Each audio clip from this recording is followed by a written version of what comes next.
Hi hello అందరికీ. ఈరోజైతే మాకు వర్షం బాగా పడిందనమాట. చూడండి మా ఏరియాలో ఎలా ఉందో చూసారు కదా. ఇంకా వర్షం వస్తే చాలు ఎప్పుడు ఇళ్ళలోకి వాటర్ వచ్చేసి చాలా ఇబ్బంది అయితే పడుతుంది. రోడ్డు కూడా కనిపించదనమాట. ఎందుకంటే డ్రైనేజ్కి రోడ్డుకి ఈక్వల్గా వాటర్ అయితే పారుతూ ఉంటాయి అనమాట. ఎందుకంటే ఊర్లో ఉన్న నీళ్ళన్నీ ఇటే వదులుతారు. ఇది డౌన్ ఏరియా అనమాట. ఇటే వదిలేస్తూ ఉంటారు. అందువలన ఏంటంటే తొందరగా వర్షం ఎక్కువ 1 గంట 2 గంటలు ఆగకుండా కొట్టిందంటే ఇళ్ళలోకి వాటర్ వచ్చేస్తాయి అనమాట. చూశారు కదా, ఇది రోడ్డు. ఈ రోడ్డు మీద నుంచే వెహికల్స్ వెళ్ళాలి. ఇలాగే పిల్లలు స్కూల్ నుంచి పిల్లలు వస్తూ పోతూ ఉండాలి. అలాగే పక్కన డ్రైనేజ్ ఉంది. అలా నీళ్లు ఈక్వల్గా పారడం వల్ల డ్రైనేజ్ కూడా కనిపించదు అనమాట మనకి. అదే నైట్ పూట అయితే డ్రైనేజ్లో కాలు పెట్టారంటే ఇంక అంతే సంగతులు. అలా రోడ్డు డ్రైనేజ్ కనపడకుండా ఈక్వల్గా వాటర్ పారడం వల్ల చాలా ఇబ్బందులు పడుతున్నారు. చాలామంది అయితే కింద పడ్డారనమాట. ఇక్కడ మీకు డ్రైనేజ్ కనిపిస్తుందా? కనిపించట్లేదు. కాకపోతే ఇక్కడ డ్రైనేజ్ అయితే ఉంది. సో అందువల్ల ఏంటంటే చాలా ప్రాబ్లమ్స్ ఫేస్ చేస్తున్నారనమాట. ప్రతిసారి వర్షం వచ్చినప్పుడల్లా ఇలాంటి ప్రాబ్లమే ఫేస్ చేస్తున్నారు. చాలా ఇబ్బందులు పడుతున్నారనమాట.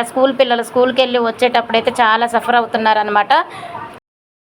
ఎప్పుడు వర్షం వచ్చినా మాకేంటి ఈ కష్టాలు అన్నట్టుగా చూశారు కదా. పాపం వాళ్ళు వయసు అయిపోయిన వాళ్ళు ఆ బురదలో ఆ వర్షంలో ఎలా ఉంటారు. పాములు పురుగులు ఇలా ఏంటి ఎప్పుడైనా సరే ఇక్కడికి ఎవరైనా వచ్చి చూసి వెళ్ళిపోవడం తప్ప ఎవరు ఏం చేయట్లేదు.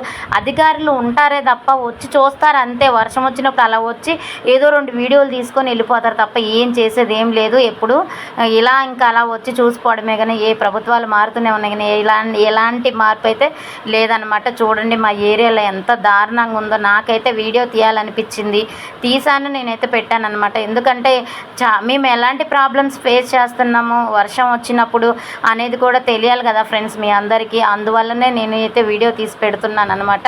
చాలామంది అయితే అసలు చిన్నపిల్లలు అయితే అక్కడ మనకి డ్రైనేజ్ కనపడదు. చిన్నపిల్లలు పొరపాటున డ్రైనేజ్లోకి వెళ్ళారంటే ఇంకేమైనా ఉందా? చూశారు కదా, అంత దారుణమైన పరిస్థితిలో ఉంది ఏరియా అయితే. మాకైతే చాలా ఇబ్బందులు పడుతున్నారు. వర్షం వచ్చిన ప్రతిసారి కూడా ఇంత ఇబ్బంది పడ్డామంటే వాళ్ళు చాలా ఎప్పుడు చూడు వాటర్ ఎత్తిపోసుకోవడం, ఇళ్ళలోకి వచ్చిన నీళ్ళు ఎత్తిపోసుకోవడమే పని అవుతుంది. అదే నైట్ టైం అయితే ఇంకా ఏముంది, ఇంట్లోకి నీళ్ళు వచ్చేసి పాములు పురుగులు తేళ్ళు ఇలా ఉంటాయి అన్నమాట. చూడండి, ఇంట్లోకి వెళ్ళడానికి దారే లేదు ఇక్కడ. అసలు రోడ్డు ఇది, అసలు ఇంట్లోకి వెళ్ళడానికి దారి అనేది లేదు. ఇంత దారుణమైన పరిస్థితి మాకు ఎప్పుడు చూడు వర్షం వచ్చినప్పుడల్లా ఎప్పుడు ఇంతే. మాకు భద్రాచలం ఏరియా అనేది ఎప్పుడు వర్షం వచ్చినా గోదావరి ప్రాబ్లం ఉంటుంది. మాకు గోదావరి ఎఫెక్ట్ ఉంటుంది. అలాగే ఇలా వర్షం వచ్చినప్పుడు వరదల ఎఫెక్ట్ కూడా ఎక్కువగా వర్షాలు పడుతున్నాయి అంటే ఇంక ఇళ్ళలోకి వాటర్ వచ్చేస్తాయి అన్నమాట. ఇంతటి ప్రాబ్లమ్స్ ఫేస్ చేయాల్సి వస్తుంది. అందువలన అది వర్షాకాలం ఎన్ని రోగాలు వస్తున్నాయి. ఇప్పుడు డెంగ్యూ అని చాలా జ్వరాలు వచ్చి ఎంత ఇబ్బందులు పడుతున్నారు. ఇప్పుడు ఇళ్ళలోకి వాటర్ వచ్చినాయి అంటే దోమలు వస్తాయి. ఆ దోమల వల్ల ఎంత ప్రాబ్లం అవుతుంది చూస్తున్నారు కదా. చూడండి ఎంత దారుణం ఎలా పారుతున్నదో చూడండి. అసలు ఆ వరద చూశారు కదా, ఎంత ఫాస్ట్గా వస్తుందో, ఇంత మూవ్ అవుతుంది. అసలు ఇంత ఫాస్ట్గా వాటర్ వస్తుండే చూడండి. మధ్యలో ఇల్లు ఉండిపోయింది, చుట్టూ వచ్చేసి వాటర్ ఉండిపోయాయి. ఇంకా ఇంట్లోకి ఎలా వెళ్ళాలి? అసలు వెళ్ళడానికి కూడా ఛాన్స్ లేదనమాట. సో ఇంత దారుణమైన పరిస్థితి అనమాట. ఇప్పుడు మనం వర్షం తగ్గాక కానీ 2 or 3 days కానీ ఆ వాటర్ అనేది పోదు. అప్పటి వరకు కూడా ఆ వాటర్ అలాగే ఉండిపోతాయి అన్నమాట. ప్రతి ఒక్కళ్ళు చూడండి ఇంత దారుణమైన పరిస్థితి ఉంటుంది. ఎప్పుడు చూడు మాకు ఇలాంటి పరిస్థితి వస్తూనే ఉంటుంది అనమాట. చూడండి ఎంత అసలు రోడ్డు కనిపిస్తుందా? కనిపించడం లేదు. వాళ్ళు చూడండి ఎలా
ఆ? అసలు ఎవ్వరు కూడా మాకు సాయం చేయడానికి రాలేదు. ఈ కాలం గురించే పట్టించుకోలేదు. పోతున్నారు అమ్మ మీకు న్యాయం చేస్తామన్నారు. ఏ న్యాయం? ఈ గొయ్యిలో పెట్టారు, ఇదే న్యాయం. ఒక తక్కువ మట్టి పోసినాలు కూడా లేరు మాకు ఈ బతుకులకి. ఒక తక్కువ మట్టి పోసినాలు కూడా లేరు మా బతుకులకి. మా బతుకులు ఇగో ఇది చూసారా? నిన్న కూడా అంతా చెప్తా, మాకు ఇది ఒక్కటే సాయం చేయండి, కాలో తీపియండి, మాకు ఒక తక్కువ మట్టి పోపియండి అనే చెప్పినాం. ఏ తప్ప మేమేమి చెప్ప, మాకు ఏది వద్దు, ఒక రోడ్డు కాలువ మట్టి పోపితే చాలు. అదే కదా ఇల్లు. ఇదే మా ఇల్లు. మొత్తం కొయ్యే. వాళ్ళ ప్రాబ్లమ్స్ వాళ్ళు చెప్తున్నారు. చూడండి రోడ్డు మీద ఎలా ఉందో. అసలు పిల్లలప్పుడే స్కూల్ వదిలేశారనమాట కూడా.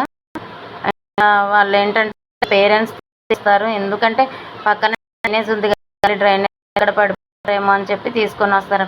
ఇలాంటి పరిస్థితి అనమాట. వాళ్ళలో ఉన్న బాధ అయితే వాళ్ళే చెప్తున్నారనమాట.